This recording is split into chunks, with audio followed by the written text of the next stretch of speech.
So, Brad, before we do anything else, I got to ask you as a Californian, can you explain to me how convenient and fun and easy it is to live in a snowy environment? Oh my gosh. We have nothing to really complain about. As somebody that was born and raised in Michigan, I've seen so much worse than this. But I've lived in Philadelphia for 25 years. So when we have a weather event like we had just this past weekend, where we got more than a foot of snow, it really, A, brings this city to a halt, and B, makes life just miserable until it finally starts melting. Yeah, and so by way of introduction for everybody in the show, we are recording in a situation that we do not normally record in. Brad and I have a system now after how many years now? 7 years, 8 years of recording the show? Since 2018. We have a set time we record. We have a set setup in our studios. We fire up the mics. We're bada bing, bada boom. We're ready to go in minutes, literally. Yes. And unfortunately, Brad has been snowed in, iced in Philadelphia with this massive storm, this polar vortex thing. And so he is recording from his bedroom with a backup microphone using 7,000 pillows stacked around the microphone like some kind of like war correspondent trying to report in. And so, like, I don't know. I mean, what is this setup for you? You have two different devices. I had to jury rig this thing something awful because thank God I've got that Huion, the 24 Pro, because I've been working on that all week long because I just haven't been able to get into the studio. So thank goodness for that. But I'm recording on that on my Mac Mini that's connected to that. And of course, why would a Huion have a camera? It doesn't. So it was either do an entire show without looking at your face, which, let's face it, who wants that? No. Or come into the studio with a second piece of equipment, which is in this case my iPhone. So I'm looking at you on the iPhone. I'm recording on the Mac Mini. I've got a mute. Sound here, sound, mute there. It's a whole thing going. In fact, at one point, I'm just going to say, in case something doesn't work out, Dave's like, "Oh, should we do a test real quick?" And I said, "No, because if we do a test, we've got to start all over again to restart the show, and I don't know I can get it the same way that it was." People listening to this show will understand this. Like, sometimes you get a Zoom call set up where you finally get somebody connected and you're like, nobody touch anything because we're being held together by spit and baling wire on this Zoom call. And right now, Brad is on the most cattywampus Zoom call of all time with 9 devices and 16 different headphones. And I don't even know what this setup is. And Dave's looking at me like I look like what was the character's name Smeagol turned into in Lord of the Rings? Gollum and Smeagol. Because I've got a whole pile of pillows, and I'm peering out behind the pillows like Gollum in the pit. It's quite a look. I got to be honest with you. I literally am seeing Brad pass 3 pillows. I'm not even joking. This is great. By the way, lovely linen selection, Brad. I really love what you guys have chosen for your bedroom. Well, on that note, I'm going to say hello, everybody, and welcome to ComicLab, the show about recording from your own bedroom, past pillows, and making comics. And memorizing introductions and making a living from comics. I'm Brad Guigar, the creator of Evil Inc. and the author of the Webcomics Handbook. And I'm his friend Dave Kellett, who does have a physical script in front of him, so I'll say I'm the cartoonist of Drive and Sheldon and co-director of the documentary Stripped. And this week's Hour of Comics Advice is brought to you by our really good friends over at patreon.com/ComicLab. So Dave, let's talk comics. Let's talk comics, my friend. And before we do anything else, we want to talk about an absolutely fantastic 2-part documentary that Brad and I fell into and fell in love with. And it's Mel Brooks' new documentary, Judd Apatow's new documentary on Mel Brooks, called Mel Brooks, the 99-Year-Old Man. And it's sort of stylized as a joke, characterized against the 2,000-year-old man. And Brad, first blush impressions of why this documentary is helpful for creatives.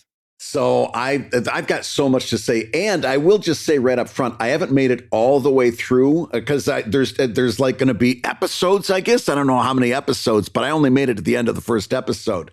But there was something I wanted to talk about right off the bat. Have you seen? How much have you seen so far? I finished the whole thing. Okay. Oh, so are there 2 episodes? There's, I thought there was 2 parts. Maybe I'm wrong. Doesn't matter. Okay. It's a good. So it's a good long. You've seen more than me. So I'm just going to talk about the first episode. Going back to that first episode, there was one word that was said more than any other word, at least from my ear. Did any word jump out in the same way so to you? feel free to jump right in. What was it? Fear. Yeah, actually, yes. Now that you say it out loud, I thought you were going to say depression, but fear was a big one. Yeah. And the converse every now and again, courage. But the first one that got repeated all the time. In fact, it was even the punchline to a 2,000-year-old man bit where Carl Reiner asks what was the first mode of transportation? And Mel Brooks says the 2,000-year-old man says fear. Because when a saber-toothed lion takes a bite out of your leg, you find out you can go a mile in a minute. And fear was an excellent mode of transportation, right? Mm-hmm. But he started talking about the thing. This made me really feel kind of warm inside. So he's writing on your show of shows, which was the early Sid Caesar TV show. And they've got a murderer's row of comedy writers in there. Absolute best. Yeah. Including Larry Gelbart, who wrote MASH, Neil Simon, who wrote every good play that's ever been on Broadway, and Mel Tolkien. Right? J.R.R.'s younger brother, I think. But but Mel said to him, Mel said to Mel Brooks, there's a genius inside of you. And every time you get close to him, you back away. And you're not going to be really great until you allow yourself to get over that fear and be your full 100% version of yourself. Yeah. And this concept of fear, Dave, keeps coming on over and over in the first episode of this documentary. And it encapsulates not only everything that there is about being Mel Brooks, but also everything that there is about being a creative person in general. And it made me realize just this last episode that we recorded when we were talking about Reddit, that was all about fear. Right? That whole segment was all about fear and conquering fear and having the courage to be the fullest version of yourself, no matter what, even if you flop, even if nobody likes you. The whole key to his life in the beginning is fear and another element that I'm going to bring up a little bit later. But I wanted to hear what you thought about that and whether you had the same reaction as I did.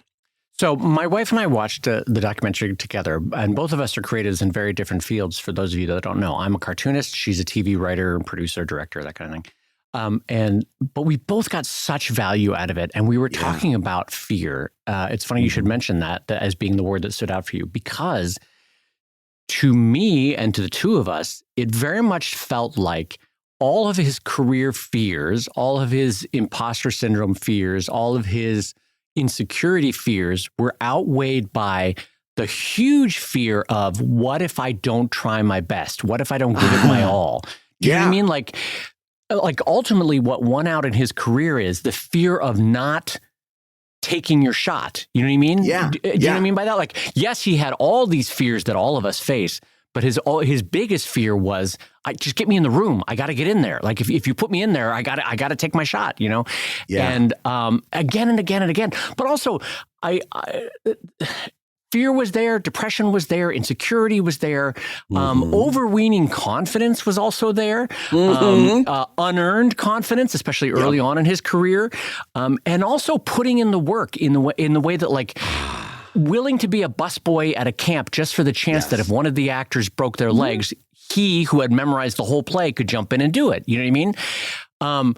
That willingness to like put in the work, especially early in career, is just a land that I recognize because I was that 20-year-old in terms of like, yeah, I'll work nights and weekends. Yeah, I'll come home from my day job and just do whatever I have to do to be a cartoonist. you were that 20-year-old too. I remember you at that age. Yes. So it was sort of game recognizes game. Obviously, nowhere near the genius of Mel Brooks, but it was like I saw in that path a very similar journey that you and I took in terms of like, oh yeah, there was insecurity. Oh yeah, there was fear. But yeah, our bigger fear was, what if I never become a cartoonist? You know what I mean? Yeah. That was ultimately our biggest fear, was what if I never become a cartoonist? And using that as an impetus, both in Mel's career as a writer and an actor, and in our careers as a cartoonist, holy hell, that can be powerful. Fear as a motivator. I like the fact that you were watching it with Gloria, because I was thinking about Gloria while I was watching this documentary. You get my wife out of your mind. Only in the purest sense. I was thinking about her working on that project, a stage project, if I remember right. And Mel Brooks had been in the audience and came up and personally told her how great it was and how much he really respected her skills as a comedian. And that meant so much to her. Yeah. Yeah, I kept thinking about that. But and speaking, well, and if I can finish that picture, so he was sitting right in front of me while we were watching the play. I met him a couple times now, and he's an incredibly nice guy. But he came up, kissed her on the mouth, and like gave her the kindest words. Brad didn't have to, but like sought her out after the play. And remember towards the third act of the documentary where they talked about kindness, and like one of the big things in life is just be kind. Just be kind. Like, and this is coming from a man who's got one of the sharpest wits in the world, and if he wanted to, could cut you down to size with just a phrase. You know, he's so damn funny. But what I'm getting at here is that he went out of his way to make another playwright feel seen in that moment, feel loved in that moment, and knew what it would mean to her that Mel Brooks had said that she was a genius and the play was a genius. And like, she carried that she still carries it, but she carried that like on her sleeve for like a year after that, you know? And so what a gift, right? Like, and so what does that cost you and I to give to younger cartoonists, or what does it cost any of us to pay forward for an artist that's done us a kindness by giving us great art, to say thank you for the art and to be kind about it, you know? So that resonated with me a lot in the documentary, just that the importance of kindness in art. And both paying it forward, paying it backward, paying it down, in terms of the ladder of who you work with. I mean, just a good guy in art too, overall, you know? Yeah. Well, it's like we say on the show every now and again, it's a good lesson for all of us to take home, even though we're not Mel Brooks. Nobody's a nobody, and everybody's a somebody to somebody. Yeah. You know, and so act that way, especially when you're on social media, you know. Remember, you're somebody to somebody. Nobody's a nobody. So it's a really great kind of reminder to bring out that inner Mel Brooks that's inside of everybody, one would hope. Yeah. Well, the other thing I wanted to ask you about, because my wife and I were talking about this a lot afterward, is that, Apatow, obviously, to him, Mel Brooks is sort of the model of who you want to be. And but the thing that Gloria and I were talking about after the documentary is Judd did a really good job of not just showing the highlight reel of Mel's career. Like, you saw all the pitfalls of because here's the thing that people don't see in an artist's career when they look over it. They go, oh, wow, look at all these hits. Oh, look at all these awards.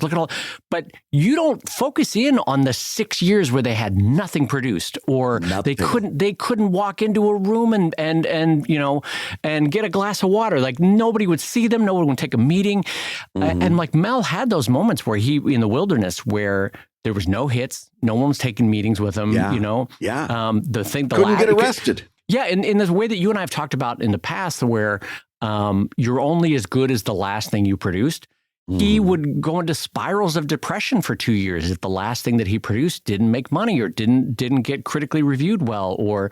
And man, is that a universal truth, that even the most genius comedy producers in American history had moments where he, frankly, just felt like shit for years on end. Years on end creatively. And boy, is that relatable. I'm so glad that Judd did that in the documentary. It was really, really honest and truthful. And there's again, so much to unpack there. First of all, survivor's guilt or survivor's bias, right? In that, yes, it's really easy to say, well, Mel, Mel faced this setback and that setback, and he kept going, and he's a big success. So it's a little bit. You got to take the right lesson out of that. The perseverance is the right lesson. Yeah. Insisting that you're right when maybe other forces tell you maybe it's time to adjust. And what I'm thinking specifically, I kept thinking about comic strip artists when I was watching Mel Brooks, because especially when you go back to his early years, because I see so many people who started out like we did doing comic strips, and they stick with that first comic strip that they did. And they hear perseverance, and what they hear is keep doing that strip, keep doing that strip. And like we've said on the show before, sometimes, you've been doing the strip for 10, 15, 20 years, and it's not gaining traction. It's not a sizable income generator. You've got to start thinking about maybe putting that on hold and trying something else. And so on one hand, yes, you got to think about survivor's bias and take that with, in the way that it's going to be most useful to you, out of the perseverance. But also take a look at, he starts his first movie is The Producers, which was a flop. We don't remember that it was a flop, but it was not a popular movie when it came out. It got universally panned. What does he do? Now, this is the lesson that I need you to take home from Mel Brooks. Number one, he doesn't do The Producers Part 2. He doesn't redo The Producers for several decades. What does he do? He does 12 Chairs, which, by the way, I've seen once. Almost impossible to find unless you've got it on. I was going to say, I've never seen it. I went to look for it. It's hard. Wonderful, wonderful. My in-laws are big fans of that one too. And every year, Mel Brooks' name comes up at least once or twice, and we go looking for it again. We just got to find it on physical media somewhere. But anyway, what does he do? 12 Chairs, which was a send-up of Russian literature, Chekhov, Gogol, Dostoevsky, all these people that you and I have never read, neither has anybody else in America, and it's another flop. But it's also, not for nothing, a brilliant comedy. And does he go back and say, well, maybe I'll do your show of shows, maybe I'll do the produce? No, he keeps going to what does he do next? I think the next one is Blazing Saddles, for Christ's sake, right?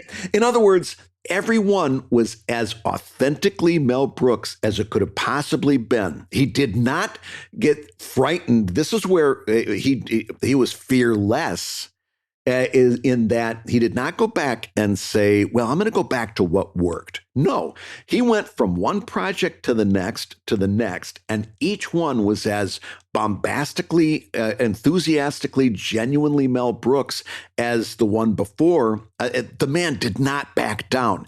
No. That's the lesson I think cartoonists can take from Mel Brooks. I'm so glad you broached this, because it's actually a topic that I wanted to talk about, because my wife and I were talking about how once you create something in this world and it's a moderate success, or you become known for it, and Mel talks about this in the documentary, the world wants to keep you pegged in that hole. Like, Brad produces superhero stuff. That's the only thing Brad does, is Brad does capes and cowls, and that's what Brad does. And you're like, no, I want to do single panel. No, I want to do Philadelphia-based comics. No, I want to do, but the world wants you to stay into one thing. And Mel's career again and again was about like, no, I contain multitudes. I'm going to write. I want to do The Elephant Man. I'm going to do Blazing Saddles. I'm going to do 12 Chairs, and like completely different. And frankly, wing spreading projects where you're like, no, I can do much more than just XYZ. But the point being, and this is for people further on in their career, it's really hard to step out of what the world expects of you and to do something different. And so we really should champion any time a fellow artist or a writer or a cartoonist or a creator steps out of the hole that the world has dug for them. You know what I mean? So because, and I'm just as guilty of this too. Like, listen, stick to your lane. You do mysteries. We just do mysteries. All right. Stick to your lane. You just do sci-fi. Just do sci-fi. And I'm as critical of myself as other people in terms of like, stick to your lane. But really, how wonderful is it that you can reinvent yourself as an artist? And in fact, to Brad's point, there are many cartoonists that Brad and I have interacted with over the years that they created one comic strip in 7th grade, and by God, they're going to stick to that, even though the world is telling them it's not working, for example. Yes. And you're like, you have other ideas, you have other paths, you don't have to stick to this one project. Like, no, sunk cost fallacy, I'm in now, I can't change it. And you're like, no, you can change it, you can absolutely change it. Brad reinvented Evil Inc., Brad reinvented Greystone Inn, Dave reinvented Sheldon a couple of times. And so you can absolutely change lanes. You can absolutely step out of the path that the world has assigned to you. And Mel was a great example of that. Perseverance does not mean that you keep doing the same thing that's not working. Right, Perseverance means that you keep going, but maybe you try something just like Mel did, that another thing that is as unapologetically you as it possibly can be, but it's a different project. And I hear all the time, I believe me, when I do consultations, I hear from people who say, oh, I can't, I know you're making sense, but I'm too emotionally invested in this. I've been doing it for too long. I'm too emotionally invested. And you just kind of shrug. There's nothing you're ever going to do for that person. They are a victim of their own mentality. They're not going to break through that, unless they have their own moment. But here's the other thing. Speaking of which, this all kind of circles around the same thing. Is that you and I have had a certain amount of success. We've been able to do comics as our full-time job for many years now. And so sometimes you sit when it's 3 o'clock in the morning and you're staring at the ceiling and you say, what's the difference between me and maybe this other person? And there's a lot of stuff. But one of them I know for a fact, and I'll speak for you. I know this is true of you too. One of the things we had that other people didn't have was we each had our own Anne Bancroft. And I'm not talking about gender roles here, because I think Gloria had her own Anne Bancroft. But what I'm saying... Thank you for calling me Anne Bancroft as well. Yes. What a compliment. I'll take that. As far as I'm concerned, in the creative community, there's no higher compliment. Because, and by the way, that doesn't... Anne Bancroft at no point put her career on hold so Mel could be a star. No. That was not it. But here's by God, she believed in him. Yeah. Yeah. That is specifically what I'm talking about in the first episode, when they have this moment, and either the producers or 12 Chairs had flopped, and Mel's like, maybe I'll go back into TV. I could always get a job there. Maybe I just wasn't meant to do movies. And by the way, movies was the only thing he ever really wanted to do.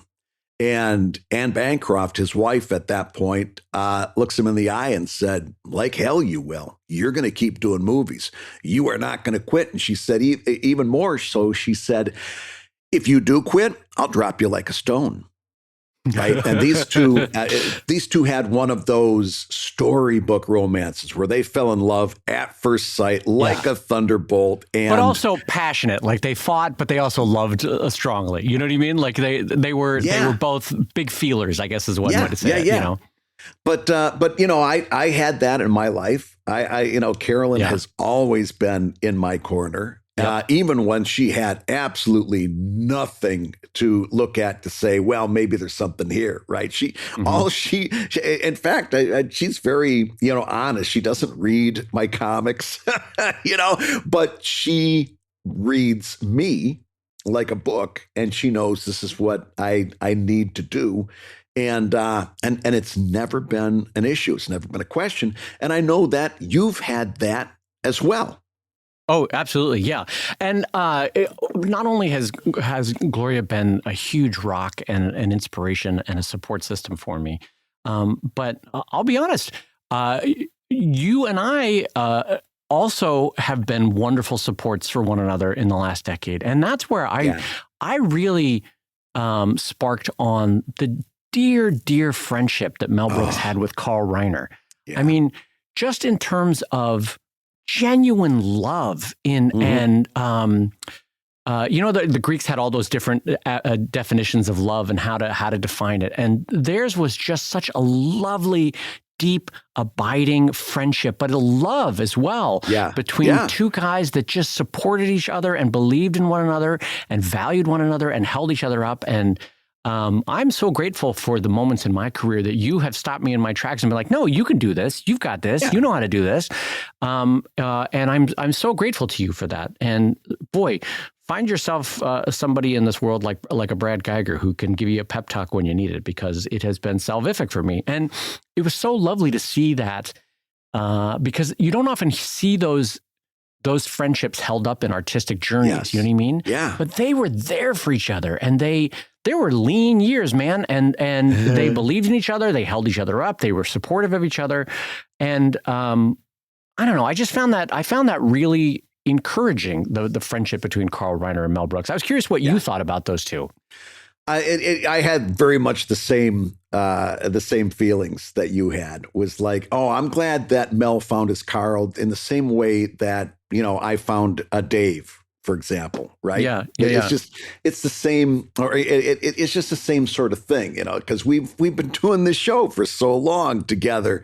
We really have developed into that same kind of friendship, and it's a wonderful thing to have as a creative person, is somebody in your corner that understands creativity and can, and again, like you said, can come in there with the pep talk when you need it. And also, like you've had to do every now and again, a swift kick when I needed it. That's the kind of thing, though, when it comes from a brother that you appreciate. Absolutely. It was just, the one last thought that I had is that watching the Mel Brooks documentary was that the Chevy Chase documentary came out earlier, but we couldn't watch it because it was on some other streaming service. And I'm like, we've got enough streaming service. I'm not going to get a streaming service just to watch the Chevy Chase documentary. And I knew, or at least I was pretty sure, it's coming out on HBO Max later. So I'm going to get it eventually, right? And I had the thought that I've got a feeling that if you watch the Mel Brooks documentary and then watch the Chevy Chase documentary, you're going to probably dislike Chevy more than you already maybe disliked him in the first place. And if you watch the Chevy Chase documentary before you watch the Mel Brooks documentary, you're going to love Mel even more than you probably did in the first place. It's just really interesting now, having watched that, to wait for that Chevy documentary to come out, which by all accounts, and also by stuff that just you and I know from years and years of just being kind of following pop culture, he had a very different path that he blazed through entertainment, and the way he touched people and the way he treated people. I got a feeling that by the time we watch both of those documentaries, and I haven't seen the Chevy one, I could be wrong. I got a feeling the moral to take away from that is when you're living your life, be a Mel, don't be a Chevy. Yeah, I'm so glad to hear you contrast that, because the last point that I wanted to make was how the theme running through Mel's life and Mel's career is the redemptive power, the restorative power, and the authoritarian breaking power of laughter and joy, right? Yeah. And so it's so interesting to hear you contrast that with Chevy Chase, who I didn't think about, because both of them monumental geniuses, no argument, like absolutely monumental geniuses. But Mel's career was underpinned by the idea that laughter is incredibly powerful and joy is incredibly powerful in terms of breaking down fascism, in terms of restoring friendships, in terms of making a life worth living, right? And then you compare that to Chevy's life, again, a monumental genius, but kind of underpinned by acidity and bitterness and narcissism. And you just see the different ways that you could channel genius through two different lives. And boy, howdy, do I appreciate Mel's approach in terms of how to structure a life. You and I have seen this in terms of the redemptive power, the restorative power of laughter, the ability of laughter to break through walls, to poke fun at the powerful and lift up the powerless. It's a weapon, man. Laughter is amazing. Yeah. It really is. There's a reason that we gravitate towards it, because I don't know what it was for you. I think all of us probably, when we were children, felt a little bit of it. But when you get that first really big laugh, there's a real ripple of power through that. And just like in every superhero story, some people react to the sudden gaining of power in one way, and some people react in another. And how you use your power is really up to you as a person. But there's no one way to go with it. But you're right; it is powerful. Realizing that you have the power to make somebody laugh, and that you can wield that at certain times.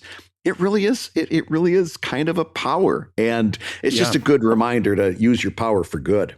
Well, and listen, and it's not like Brad and I or even Judd are lifting up Mel as some perfect human. I mean, Lord knows he had flaws. My God, but ultimately, I think one of the things that I find so appealing to him is that one of his goals in his career and in his life was to try to add to the net joy of humanity, And on that front, I think, my God, did he succeed in what he set out to do.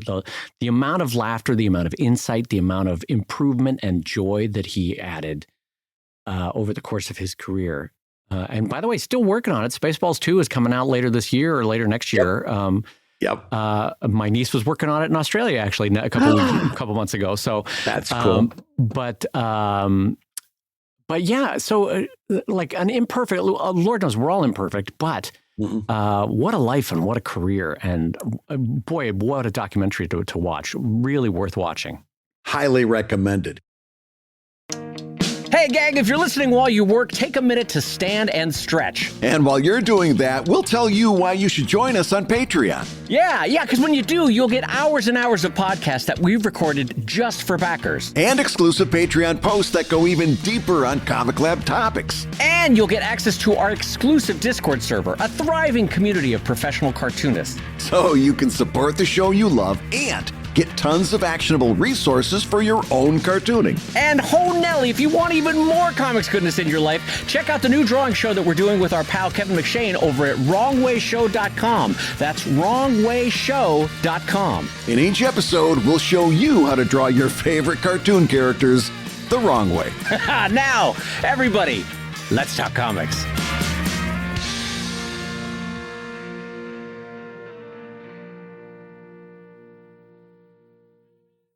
Speaking of adding to the net joy of the world, I happen to know that there's a new Kickstarter going on over at doubledogbook.com. And first of all, congratulations on a really beautiful book.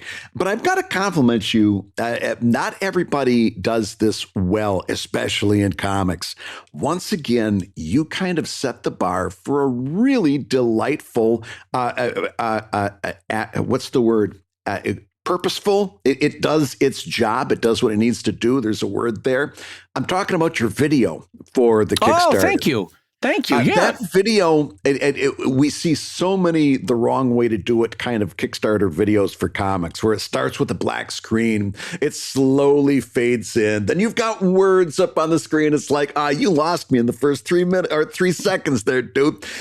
Your videos are always a master's class in not only doing an entertaining video, but also doing a video that works. And well, thank you. I got to tell you, if you haven't seen it yet, go over to Double Dog Book. Am I getting that URL right? You are correct. Doubledogbook.com, Brad. That's nice of you to to mention. Go over and check out what Dave does in that video. If you've got a Kickstarter coming up later this year, and just take a notebook out and make notes on the basics. How quickly the image starts, how quickly the talking starts, what does he talk about, how does he talk about it, what are the images. It really is good. I'm just continually amazed by your ability to wield video as a promotional tool. Well, thank you. As far as the video itself, I cannot take the credit. My wonderful friend and editor, Ben Waters, who edited the strip documentary, cut that one together for me. And God bless America. He is so talented and has got such a sense of timing and loves comics. Yes. So he's the perfect editor for that. But so this book, just so people know, it's a collection of dog comics that I'm kickstarting, and the book's going to be gorgeous. I'm super proud of the book. I love it. But this was just speaking of joy and the need for joy. Yes. This entire book got started because, and I haven't hidden it very well, but I have been personally miserable under the Trump administration. And I'm sad. I wake up sad a lot. And so for me, the solution for myself and to try to give back to the world was, okay, what makes me literally the most joy-filled, nonsensically giddy? And it's dogs. I flippin' love dogs. Brad knows this in the way that Brad makes fun of me for, because Brad does not like dogs.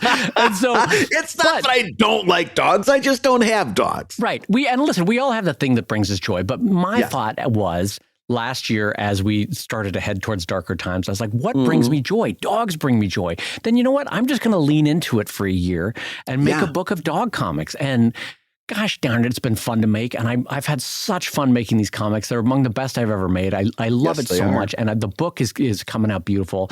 So anyway, so that was the point behind the book, is literally just 160 pages of pure, goofy, stupid joy to try to counteract misery and authoritarianism. And that's what I was going for, really, with that book. Another great lesson for cartoonists and comic artists to take away from what you just got done saying is this. And that is, we did an episode just a couple episodes back, how to launch a comic in 2026. And one of the first things we said is not to try to game your audience, right? In other words, hey, this topic is popular. I'll do my comic is going to be that thing. Right. And we saw it happen so often in the early 2000s when webcomics were just becoming a thing, when video games were very popular. Penny Arcade became a breakout success, very, very successful in what felt like no time at all. And although I'm sure they'll tell you it took a lot more time than we think it did. Sure. But and then all of a sudden, everybody was doing video game comics. And the problem was a lot of them flopped because you could tell the people really weren't into it. And I told you that so I could tell you this. As a person, like you point out, I don't have dogs. I'm not a pet person in general. But I have been loving these dog cartoons because your genuine enthusiasm, the joy that you bring to them, you don't have to be like a dog owner to appreciate what's going on in those comics. And that tells you that you found something that transcends, this is just a comic about a dog. There's something more going on there. And I can vouch for it because, again, I'm not a dog guy. Yeah, right. Well, I thank you for that. That's really nice of you to say. Like I said, I have found what's the word? A respite from the world in making these. And my thought was, Brad, because this is often just as valid as any other artistic impetus, is that if I'm feeling joy from it, there's going to be a percentage of the world that is going to feel joy from it and is going to find a little bit of a respite from it. And so that, art can serve different purposes. And my purpose with this book was pure, joyful, stupid escapism. Just for a half an hour or an hour or 2 hours as people are reading it. And so that's my hope for this book. And thankfully, it got off to a fantastic start off the gate over at doubledogbook.com. And now, Brad, I enter the 28-day period where I absolutely hate myself. For everyone who's ever done a Kickstarter. Well, you know what I mean? Like things slow down in the middle and you just kind of go, oh God, what am I doing? But then in the last 3 days, I'll have like, oh, hooray, I'm okay. I'm not an imposter. I'm okay. But I'm very aware after doing, what have I done now? 16, 18 Kickstarters, that there's going to be a couple week period where I'm going to need my friend Brad to be like, you're doing okay, champ. We'll get through this together. Don't worry. I need you to be my Carl Reiner, Brad. Yes. I'll be there for you. I'll be there. Because God knows you were there for me at that last one that I did. But one more tie-in that I want to talk about, since we've referenced how many recent shows now, 2 or 3. I'm going to reference one more where we talked about, should you judge a book by its cover? And here's a really good example of what we were talking about in that episode. Oh, yeah. And you've got to really give some props to Beth, who is your assistant, because I know you didn't do that color scheme on that cover. But the design of that book and the colors that were chosen for that book, Beth really needs accolades for her hand in the design of that cover. Really is absolutely an emotional, evocative, wonderful cover for that book. It really is, again, another example of go over there to doubledogbook.com and take notes, because there's a really good cover. Yeah, and I'm realizing as you say that I never actually said the title of the book. The title of the book is Double Dog Dare, and there's 2 dogs who are the main topic of the book on the cover. And really the cover, first of all, Beth did an absolutely wonderful job with the color scheme, with the design, with the layout. It's all beautiful. And the cover is really there to communicate what you and I talked about in that past episode. It's one message, like these 2 dogs playfully, joyfully, excitedly interacting with the world. And that's what you get. That's what the book is about. It's just about pure, goofy, stupid joy. And that's what I think the cover tries to do. So, But I did want to talk about, Brad, if you're willing to talk about it for a minute, that having launched on Kickstarter, this is a topic that is universal that I want to bring up to everybody, is even since the last time I Kickstarted, which you can correct me, Brad, but I think it was about a year ago, maybe tops 15 months ago. In the last year, the amount of fraud and scammery and people pretending to be something that they're not has just gone through the roof. And I don't know if it's because some actors in the world, bad actors in the world, have suddenly discovered Kickstarter, but the level of scammery has just gone to a new level as I launched this Kickstarter, and I wanted to talk about that with people. Yeah. Well, it's amazing because on the side of the bad actors, you've got a whole bunch of people that are clearly putting a ton of work into trying to fool people and steal their money.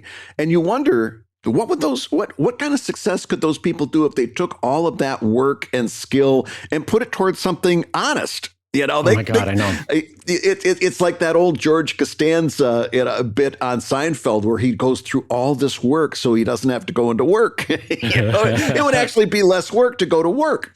And I keep thinking about that. And the other thing, and I'll just come right out and say this, it's gotten so bad that my first bit of advice to anybody doing a Kickstarter is, if you get a message from Kickstarter support, or if you get a message from Kickstarter at all, Kickstarter support, Kickstarter this, Kickstarter that, you have to start with the assumption that it's a fraudulent message. Yes. Because it's gotten so bad. And this is a problem for Kickstarter to solve. It's a problem. Yep. It's a real problem. But if I'm doing a consultation with somebody doing a Kickstarter, one of the top things on my list is, if you get a message from Kickstarter, you have to assume it's a fraud.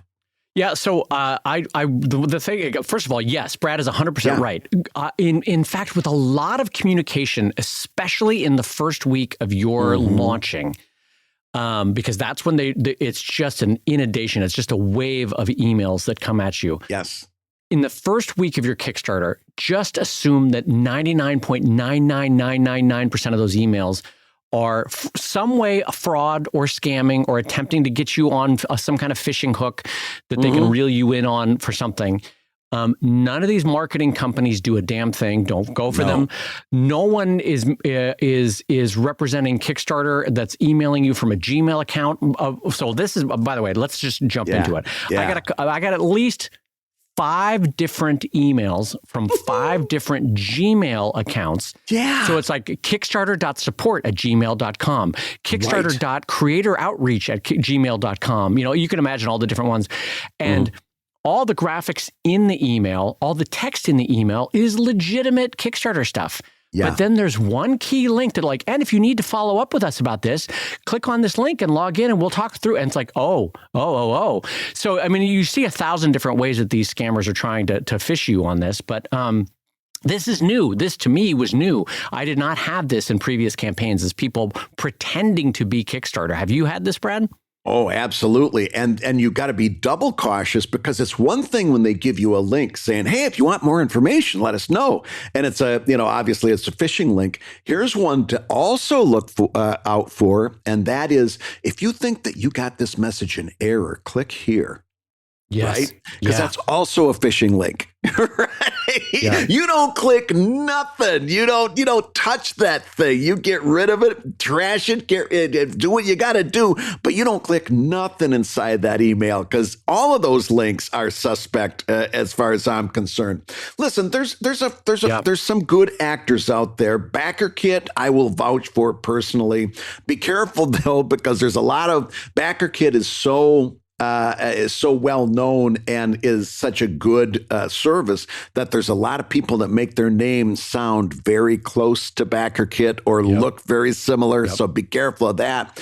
But I want to go back to what you said just a couple seconds ago, that none of these marketing services are actually giving you good results. Let's face it, darn well, if it sounds too good to be true, it probably is. Mm-hmm. If somebody is telling you that they can bring you people out of thin air who are going to become backers of your Kickstarter, just magically, they're going to want your book. And they're going to do it when you touch a button. They're not going to do any market research into your audience. They don't know you from Adam. They don't know Schnikes. They're going to do it through magic. And there's a little bit about this that if you fall for that, you kind of deserve the ass kicking that you're going to get. The truth of the matter is, none of these things are going to be able to offer what they say they're going to be offer. And at the end of the day, you know it. You know that this is a bullshit deal. Yep, absolutely. I 100% co-sign what Brad just said. And the new wrinkle is, not only did I get these emails from marketing groups, not only did I get these outreach things where they're like, hey, we have a list of 40,000 backers ready to go if you just sign up with us. It's like, bullshit. You don't have that. Yeah. And even if they do, no one wants that email. Right. But the other new thing, Brad, is, your Kickstarter account is on hold, and the only way to unlock it is to re-enter your bank information. That was a new one, and that was terrifying. And I reached out to Kickstarter support, and I was like, how can I help? This is terrifying.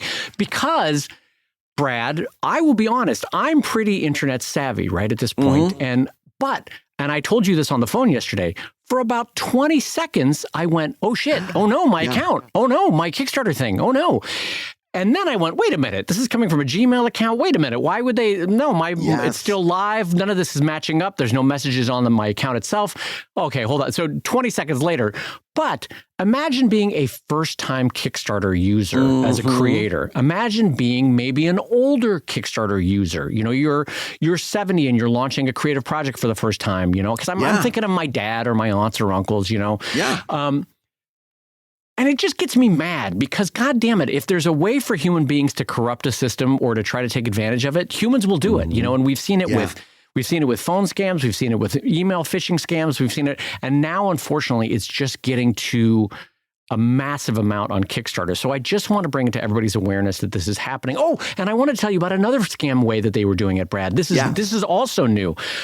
Day one, I had $380 worth of pledges across 4 different pledges that were 100% scams. And here's how I can tell you that they were scams.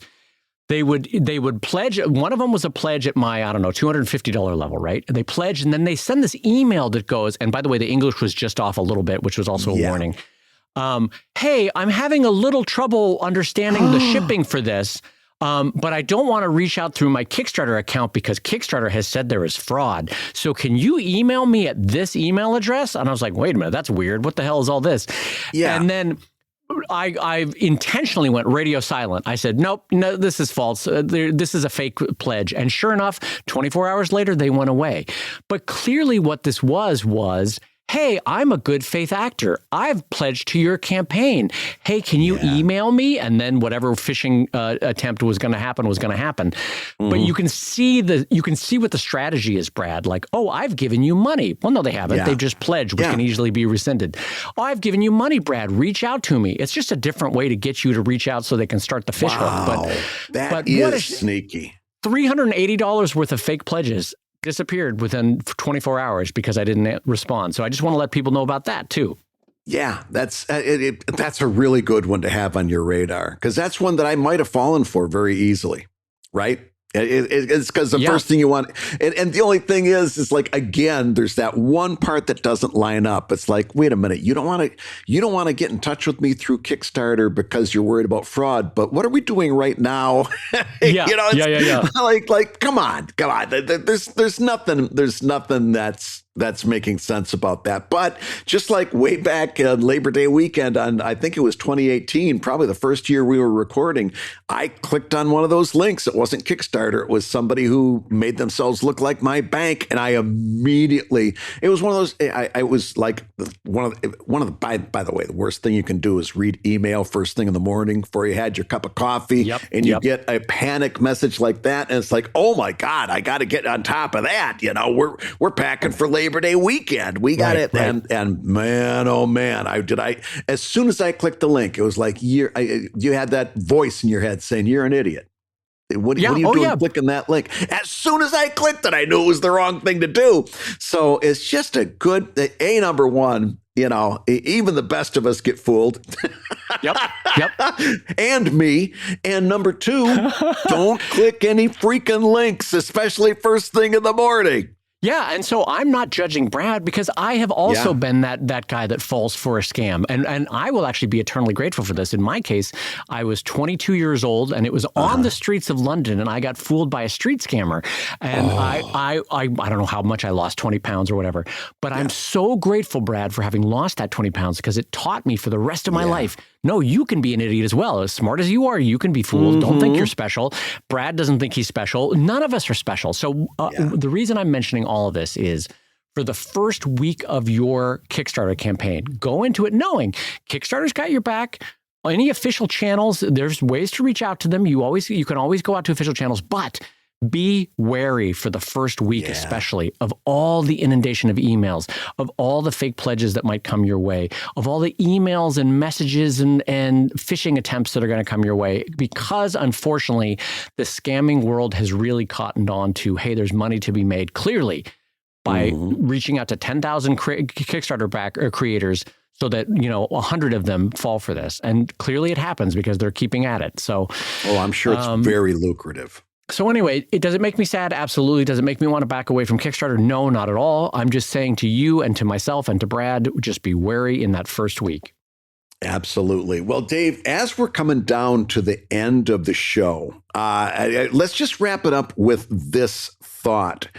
And I'm gonna link it back to the beginning. You have somebody in your sights that has never seen a Mel Brooks movie. You have to introduce them to Mel Brooks with one movie. Which one do you choose?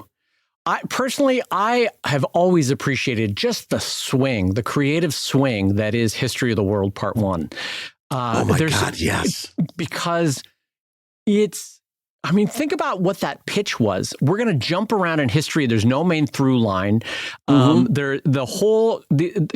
get 10 minutes in, you'll start loving characters, and then bam, that whole scene in Rome is done. Now you're on to the French Revolution. You really start falling in love with the French Revolution. Bam, that's done. Now you're going to jump to like it is such a swing. It's a kind of movie that you do not see get made anymore. I mean, like you'll see some things like Buster Scruggs and stuff like that, but it's an older type format that he reworked in the 60s and 70s and made genius. And I think, of course there's some problematic moments in it but God damn it, it's funny, and it really is a swing creatively. It's a great film to check out. What would it be for you, my friend? I got to tell you, there's so many kind of deep cuts that would be very tempting, like Silent Movie, for example. Oh, that's a swing. That is also a swing. Very tempting. Yeah. Because who else but Mel Brooks would do a silent movie in the 1970s? It's really an amazing, again, a fearless choice. And of course, there's Spaceballs, which is going to have a lot of resonance with people of today, because all of those sci-fi shows that are being sent up are still very popular today. But if I wanted to give somebody the quintessential Mel Brooks, I'd be very tempted to find a better, or I'd be hard pressed to find a better one than Young Frankenstein.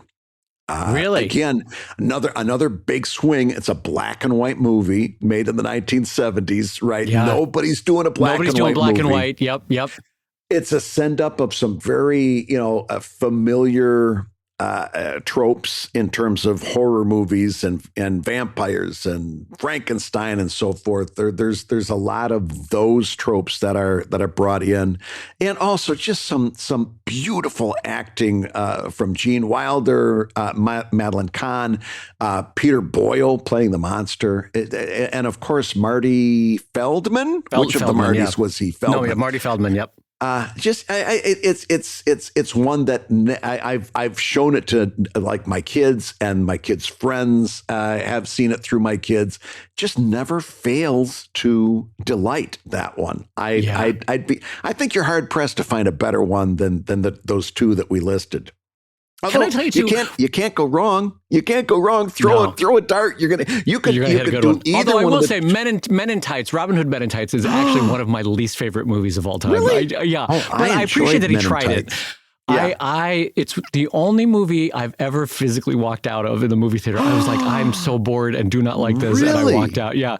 And I love Mel Brooks, but it was just that one in particular I just didn't love. Just didn't do it for Can I just say one other thing too? Mel Brooks has literally the murderer's row of talent in terms of comedic acting. And you had mentioned Madeline Kahn, and she oftentimes gets forgotten in terms of like the Carol Burnett's and the Lucille Balls, but among American comedic actresses, holy shit, she can swing with the best of them. She is so goddamn funny. She's so good. Like in History of the World, when she plays the Empress's wife, that's one of the funniest roles you'll ever see on screen. It's great. And then fast forward, it came out around COVID. I want to say it was an Amazon release. It was about an orchestra. It was something about lambs in the title. But it was about a Philharmonic orchestra, and she played the person that was funding, a big funder of this, and she had a main role. And again, this is in the 2020s, has not lost a bit. Yeah. Although, having just said that, I do have to say, I think that was Bernadette Peters. Oh my God. I'll tell you who's lost a bit, my friend Brad. Save me, Dave. Save me. On that note, I'm going to tell Brad to say that you've been listening to ComicLab, Brad.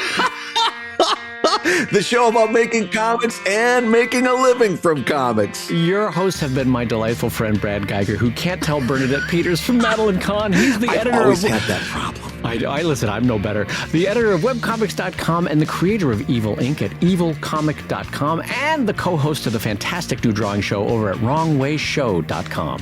And my very good friend Dave Kellett, the author of Sheldon at sheldoncomics.com and Drive at drivecomic.com. And go check out that wonderful new Kickstarter over at doubledogbook.com. That's right, Brad. That's doubledogbook.com. And the ComicLab theme song is used with permission from Andy Creighton at theworldrecord.net. And this episode was edited by the ever wonderful, ever whimsical Matt Woodard of Woodsong Productions over at www.woodsong.media. If you love ComicLab, and unless you're Bernadette Peters, we know that you do, go over to give us a 5-star review on Apple Podcasts and a 5-star review on Spotify, where we are burning up the podcast charts. And Comic Lab is made possible by your support at patreon.com/comiclab. So I will go ahead and say that twice. Patreon.com/doubledogbook.com.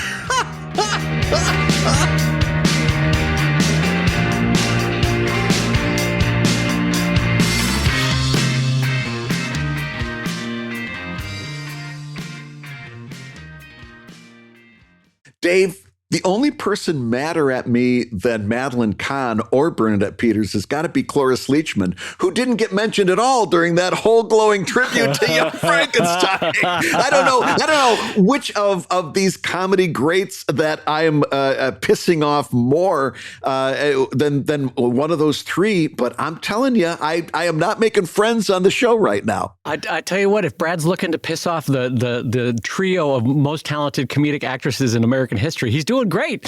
I will say this too. One thing we didn't talk about, Brad, that I think is so charming is that, do you know who the writers that are credited on for Young Frankenstein? There's 3 credited writers for Young Frankenstein. Okay, two of them wrote in the trailer of Blazing Saddles. So that gives you a hint who wrote it together in Blazing Saddles in their trailer. Interesting.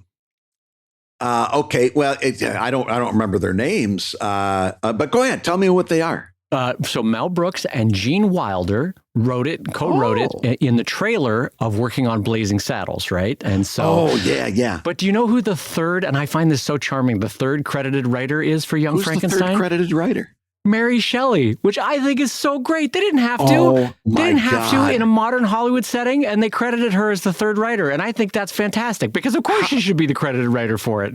How is it that I've seen that movie at least 24 times and I've never noticed that? That's in the opening credits or in the end credits? I don't remember. And listen, someone's going to watch it again and be like, "There, she's not." And I'm fairly certain that I'm right. But let's all just pretend if I'm not right that was the case. And let's take a moment to recognize Mary Shelley as the creator of modern science fiction. Oh my God, yeah. And a person who wrote Frankenstein when the two guys, her husband and some other guy, Lord Byron and some other guy, the Shelley guy, Percy Shelley, were vacationing and had a bet who could write the best book while they were on vacation. And she quietly goes to her room and comes out with The Birth of Science Fiction. And smokes them both, as they're doing way too much laudanum and drugs. And she comes downstairs and bam, throws it on the table. Here's Frankenstein. Do you know what the other two guys wrote? No, no one does. They all everyone forgets. Everyone forgets. I was going to say, neither does anybody else. So Lord Byron can go eat it because Mary Shelley smoked him. That was fantastic. So good on Mary Shelley. So I'm glad she's in the credits. Yeah, absolutely.